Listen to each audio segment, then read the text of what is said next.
With the unexpected news that the Los Angeles Lakers are trying to hire Dan Hurley away from UConn, it got me thinking a little bit. Could we ever see Mike Woodson back in the NBA?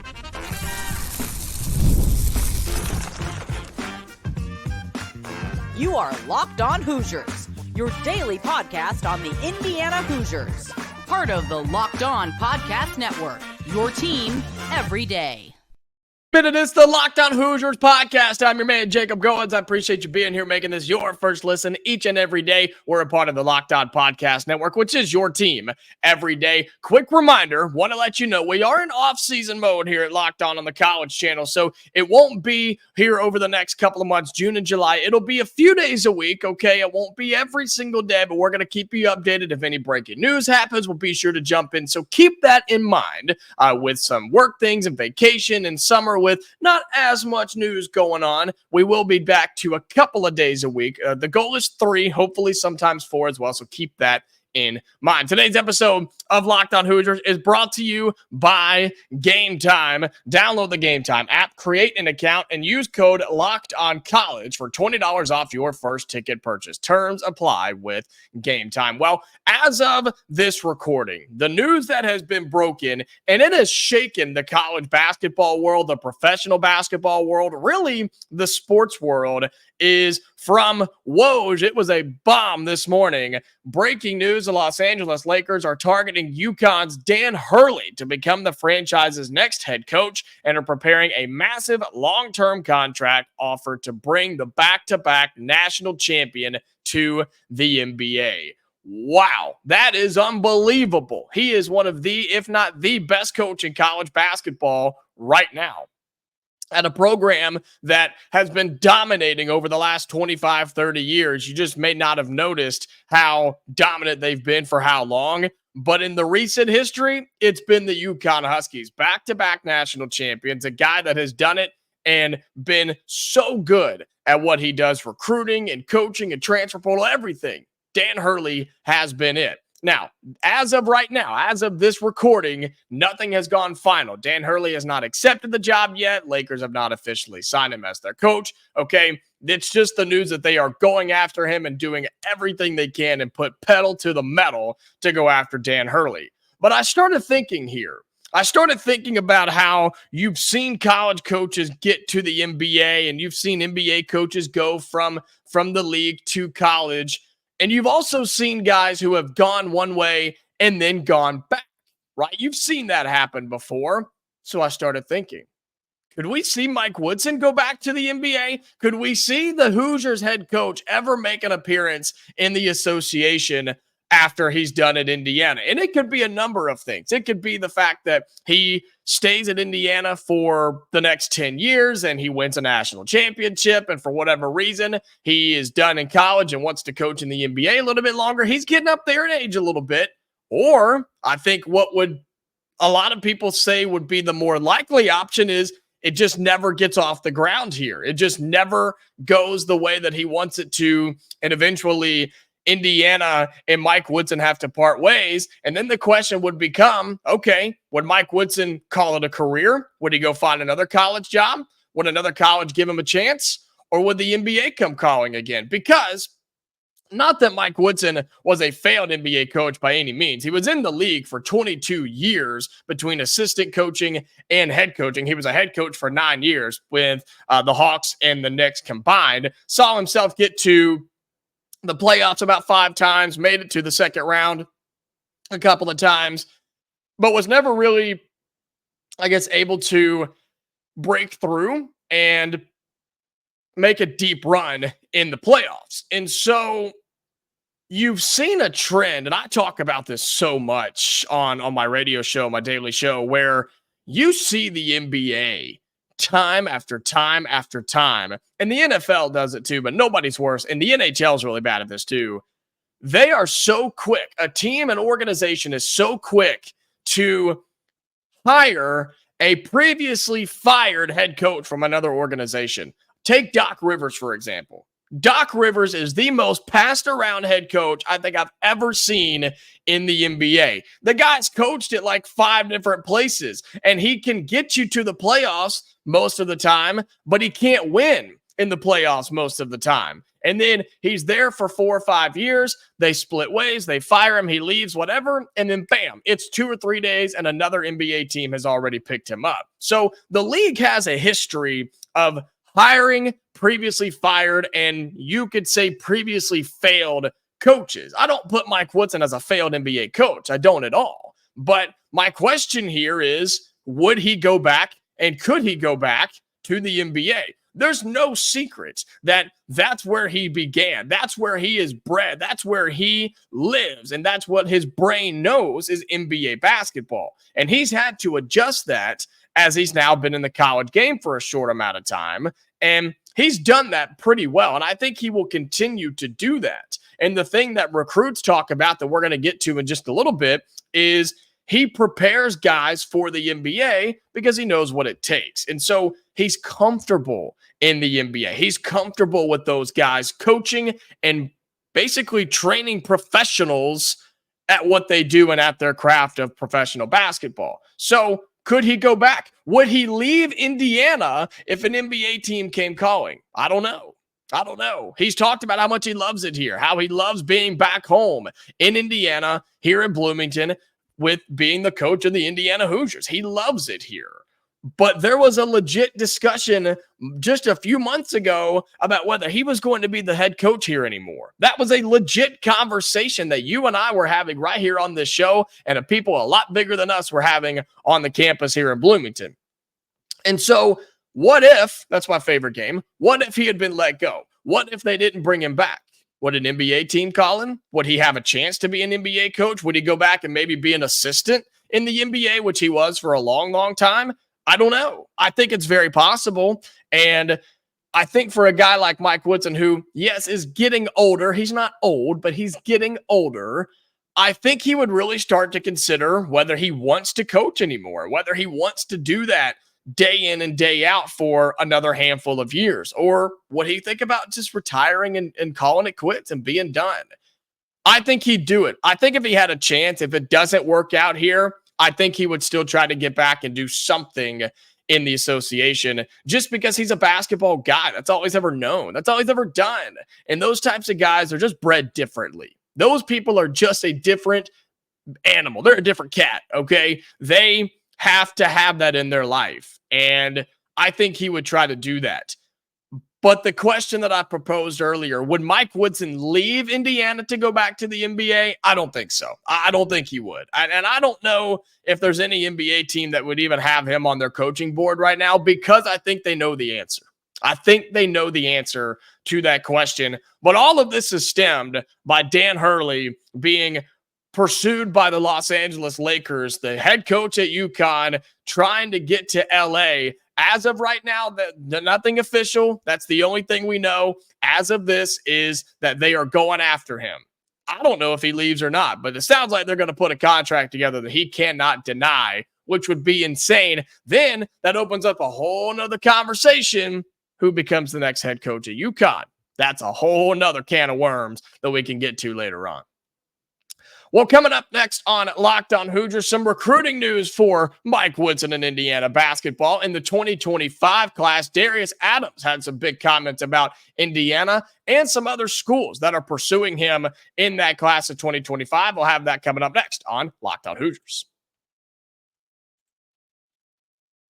Today's episode of Locked On Hoosiers is brought to you by Game Time. Game Time makes getting NBA Finals tickets even faster and easier. So if you have the chance to go to Boston or go to Dallas, then make sure you use the Game Time app. Prices on the Game Time app actually go down the closer it gets to tip-off. And with killer last-minute deals, all-in prices, views from your seat, and their lowest price guarantee, Game Time takes the guesswork out of buying NBA tickets. My personal favorite things about the Game Time app, when they say the price goes down the closer you get, they do. The amount of times that I've used Game Time in just those impromptu last second, hey, let's go to the game tonight, or hey, there's a concert in town of a person we've never seen before. Let's go check it out. It can be 30 minutes before, and the prices are incredible on the Game Time app. And if you toggle this feature, it'll show you the price you pay right there. You don't have to worry about the fees being added later on. That's what I love about the Game Time app. You can pick out any of your specific the games that you want to go to. You can just find them on there. Game Time, they have everything. All right. They have everything that you want. And one of the things that I love to, and I talk about it all the time, the views from your seat. You can get a panoramic view from your seat in the app before you buy, and it's accurate. It is exactly where you're going to sit and what you'll see inside that venue. Take the guesswork out of buying NBA Finals tickets with Game Time. Download the Game Time app, create an account, and use code LOCKEDONCollege for $20 off your first ticket purchase. Terms apply. Again, create an account and redeem code LOCKEDONCOLLEGE for $20 off your first purchase. Download Game Time today. Last minute tickets, lowest price guaranteed. Welcome back into Locked On Hoosiers. Appreciate you being here again, making this your first listen each and every day. We appreciate you doing that. I really appreciate you doing that. If you're on audio, be sure you follow us, turn on notifications. That way you never miss our new episodes here in June and July over the summer in our summer period. And if you're on the YouTube channel watching the video, thank you so much as well. Like the video, comment down below. Be sure you click on our profile and subscribe to the channel, okay? We continue to grow. We are surging right now as we get closer and closer to 2,600 subscribers. We are less than 30 away from 2,600. So be sure that you help us out and do that as well if you're a big fan of Locked On Hoosiers. Let's get to some recruiting updates for Indiana basketball, where you have Indiana going after one of the best guards in the 2025 class in Darius Adams. He's been playing in Las Vegas this week. He has been playing in all these massive events that are going on right now. And there are so many schools after a guy like Darius Adams, and you understand why. He's 6'5", 165 pounds, listed as a combo guard on 247 and pretty much anywhere you look. But at 6'5", I mean, the dude's a monster, right? You would think more of a shooting guard, but the way that point guards are growing nowadays and how the size and the expectation of a point guard is growing, you could see him playing at both. He's from here in Indiana, so that's a huge part of this. The fact that he's from the state of Indiana. He is considered the second overall player in the state, the fourth rated guard in the country. And depending on where you look, he's a top 20 consensus player. So the Hoosiers are all in on this guy, and understandably so. Again, 6'5", the dude is skilled. Here are the teams that are in on Darius Adams right now. Alabama's in there, Michigan, Kansas, of course, us here in Indiana. And I've seen some things about Florida State as well. Notre Dame is kind of in that circle too. And this week in Las Vegas, he actually spoke about some of his teams and some of the ones that he has visited. Tennessee in there as well. I believe he's been on an unofficial visit to Tennessee along with us here in Indiana, Michigan State, and Notre Dame. And so here's what he's had to say about a couple of these schools. And he doesn't have any officials yet. He doesn't have any official visits set yet. And he is supposed to be cutting his list sometime after the Nike Peach Jam event. But for a top 20 player, he's got some of the biggest programs on him in the country. Here's what he said about a couple of schools. We'll start with Alabama. He says, quote, obviously their play style is a great fit for me because they like to shoot and run down the floor a lot. Yeah, they do.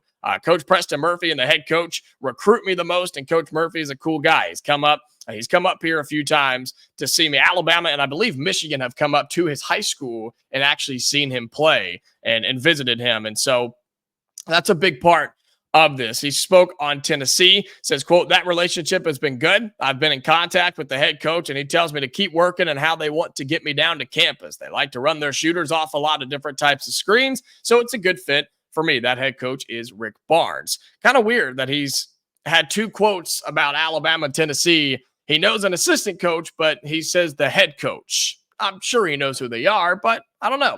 Maybe something I'm picking up on that doesn't mean anything. Didn't mention Nate Oates by name at Alabama. Didn't mention Rick Barnes by name at Tennessee. Spoke on Michigan, says, quote, it's a new coaching staff, so I have to build that relationship more and more, which is a very, very big point by him. The fact that Michigan is trying to figure it out with Dusty May now and their coaching staff. Says, I'm looking forward to doing that. They had a pretty good run at FAU, so I feel like he's a good coach, but I have to watch more and more of my research. So again, He knows the coaching staff. He knows where they came from, but no name of the head coach by name. Interesting. Here's what he said about Indiana. Quote, Indiana is a basketball school, basketball state, and all about basketball. Coach Woodson is a very good NBA-style coach. Their message to me is Coach Woodson develops his players for the NBA, and they get up and down and shoot. So out of all those schools that he had some things to say, and that's from 247, so we appreciate them providing that. Mike Woodson's the only one that he mentioned by name. He's the only one that he went out of his way to say Coach Woodson. And look, the kid's from here in the state. He knows what he's talking about. He knows what this state is about. He understands the basketball craze is at an all-time high. And I'm glad that the narrative, and it sounds like this is what Indiana is selling to guys like Darius Adams, who, of course, have aspirations to play at that next level after college, is look at what we can do. Look at what Mike Woodson has done. He puts guys in the NBA. He will continue to put guys in the NBA. Why don't you come and be a part of that? Why don't you want to come and be in the developmental, basically in this program that has just started pumping guys to the league? And yes, it's been on the bigger side. Yeah, you've got some guards and some small forwards, and now you're going to have a center in there with Khalil Ware. But a guy like Darius Adams, look, he's going to make it to the NBA regardless. As long as everything goes the way it's supposed to go and he doesn't get hurt or doesn't fall off or anything like that, if he goes to a big-time program, he's probably going to make it to the league. But the thing that Indiana's trying to sell is we can make sure you're ready. We can prepare you and make sure that you are 100% ready to go and the best that you can be when the NBA comes calling. That way you can hear your name called at the highest level. And it sounds like that Adams knows that. It sounds like that this kid is very, very informed about what Indiana could do for him. He's currently a 4-star. I think he could definitely earn that 5th star by the time he's done. Again, some of the schools that he has visited unofficially are here in Bloomington at Indiana, Tennessee, Michigan State, and Notre Dame. Look, we're in this. We're right in it with a top 20 player. And here's the thing, as we wrap up this segment, if you're Mike Woodson and the Hoosiers, I've talked about this ad nauseum, you've got to win the state. You've got to let a guy, you can't let a guy from Indiana walk out of here and go to Alabama or Tennessee. You can't let that happen. And I think the Hoosiers are going to do everything that they can to make sure we get him and bring him here to Bloomington. Darius Adams, a heck of a player, man. Go check him out. His film is ridiculous. Again, 6'5", 165 pounds listed right now in the class of 2025. And the Hoosiers are all over this kid who I think is in on Indiana. I think the Hoosiers are in on him, and just keep an eye out for him. I'm excited, and we'll keep you updated here too about 2025 combo guard Darius Adams. Well, coming up on our final segment on Locked On Hoosiers, we will look at a little bit of football as the Hoosiers are top 25 in recruiting, plus what the Football Power Index is saying about the upcoming season for Curt Cignetti and the Hoosiers. We'll have that coming up next on Locked On Hoosiers. Final segment here on the show. Appreciate you being here again, being a loyal fan, loyal listener, loyal watcher, making this a part of your rotation each and every day here with Locked On Hoosiers. Well, as we flip over to football for just a little bit, the Hoosiers, as of right now, are considered top 25 nationally following the latest commit and now looking at the updated recruiting rankings. And in 2025, the Hoosiers have quietly started picking up some players, some 3-stars here, a 4-star there. And the Hoosiers and Curt Cignetti are just quietly building a top 25 recruiting class. They have 11 commits right now, and they're ranked in the top 25 basically wherever you look, but this one is according to 247. And right now, they are ranked number 25 nationally in the recruiting rankings. They're number 7 in the Big Ten. And so they're right there again, an 18-team Big Ten. The Hoosiers are top 10, which I think is kind of where you want to be right now with year one under Curt Cignetti and continue to build for a guy that's yet to step on the field, for a guy that's yet to put his team in action here in Bloomington. I think that's really, really impressive for a guy to have a top 25 class. And this past weekend was a huge, huge weekend. We talked about Jalen Bell, the corner that committed this weekend on top of all these other guys. And no, there's no just over the top, big time 5-star sexy player that's committed, but it's all these guys that are studs. It's all these highly rated 3 stars and some of these 4 stars that are in here that are either committed or really considering coming here, that is just starting to build a little buzz here at Indiana. And I think it goes to show, and I think he has proven this already, that Curt Cignetti is a heck of a recruiter. He knows what he's doing. He knows how to sell. He knows how to say it. And this is not a, hey, let's see if we can trick these kids to come to Indiana. We have no idea what's going on or what's going to happen. That's not the case at all. This coaching staff believes in what they're going to do because they've done it before. They did it at James Madison. They plan on doing it here at Indiana, and they believe that. And Curt Cignetti believes that, and he is getting these kids to believe that as well. Now, of course, with all things recruiting, results on the field are the biggest part, and so you've got to be able to walk out this season and get some wins to try and build on a top 25 class. But the fact that you're already in that top 25 and have yet to play it down under this staff and under head coach Curt Cignetti, I think that's a really big deal. And speaking of playing this year, the FPI, the Football Power Index, was released this week from ESPN. And if you don't know what this is, basically they take a bunch of numbers. They take offensive ratings, defensive ratings, and special teams ratings, and they plug them into this big formula, and it chucks out a bunch of numbers, okay? And then they take all these numbers, they take all these ratings of all the teams, and they simulate the college football season through conference championship games, all the playoff games, everything. They simulate the season 20,000 times. Okay, they simulate it 20,000 times, and then they take the results that they get, the average results, and break it all down. And they spit out a bunch of numbers and a bunch of charts. They give you win totals, percentages on winning the conference, winning the playoff, heck, even making the playoff, making bowl games. Like, they pump out a bunch of stuff. And here's what they're saying about Indiana right now. They're saying that Indiana, in this FPI, in the rankings, they rank the teams 1 all the way to the bottom. They've got Indiana at number 77. And their FPI, their Football Power Index number, is negative 2.4. Now, what that means is 0 is kind of the middle ground. If you're a positive number, that is how many points you are better than the average college football team. If you're below that number, that's how many points you are worse than the average football team. So right now, as it stands, according to the numbers, Indiana is a little over 2 points worse than the average football team on any given Saturday night, Saturday afternoon, whatever the case may be. And, you know, given what happened a year ago and given the uncertainties, I think that's fair. I really do. I think you can make an argument it could be worse, because take an average football team last year against that Indiana team. Yeah, sometimes they were going to win. They had some big wins last year, but then they also just had abysmal performances and got blown out because they couldn't stop anybody and the offense would turn it over. So it's understandable that the number is what it is. That's going to grow. And I think Indiana is going to get better. This football team, we will get better as the season goes on.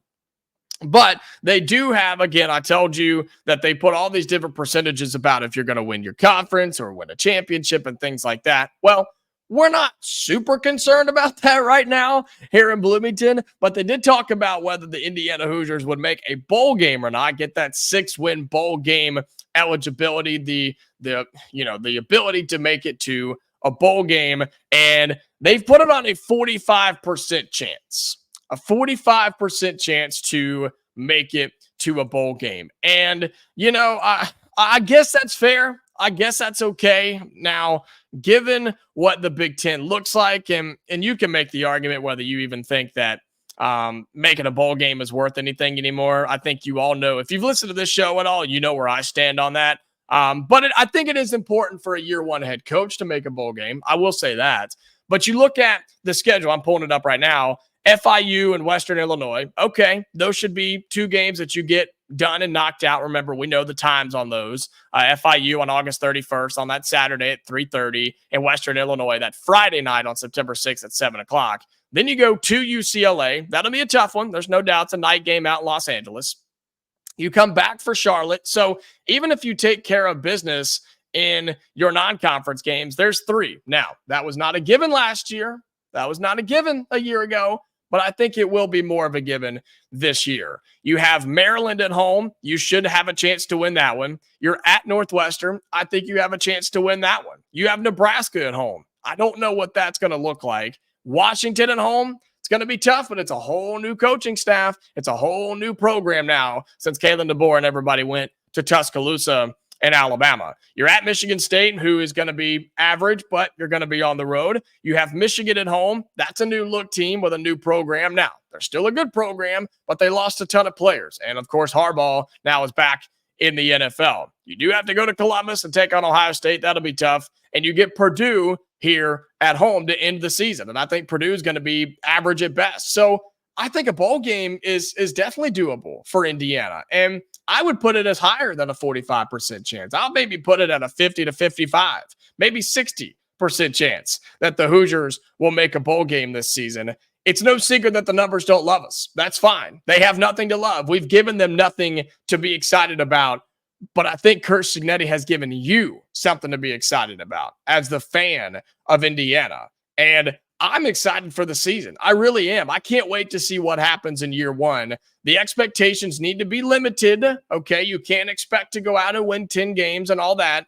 But what I want to see is improvement. I want to see change. I want to see development. I want to see new things being implemented. And then Curt Cignetti talking about how they're working and how the kids are taking it on and how things are actually working behind the scenes and that he trusts the process. If those things start happening this season for Indiana football, they will make a bowl game and they're going to rise on that FPI, and that recruiting class, it's already a top 25, will continue to rise. Well, that's going to do it for today's episode of Locked On Hoosiers. Appreciate you being here. I really, really do. Again, off season here for the college channel, so we'll be a few days a week. It won't be quite every day. I'll do my best. Again, if breaking news happens, things like that, we will get here and make sure there's an episode and something for you to listen to and watch here on Locked On Hoosiers. I appreciate you for being here, being a fan. Be sure you like the video, subscribe to the channel on YouTube, follow us on your audio platforms as well. We will have an episode tomorrow, so be sure you come back for that. Until next time, Hoosier fans, stay safe, and I'll talk to you later.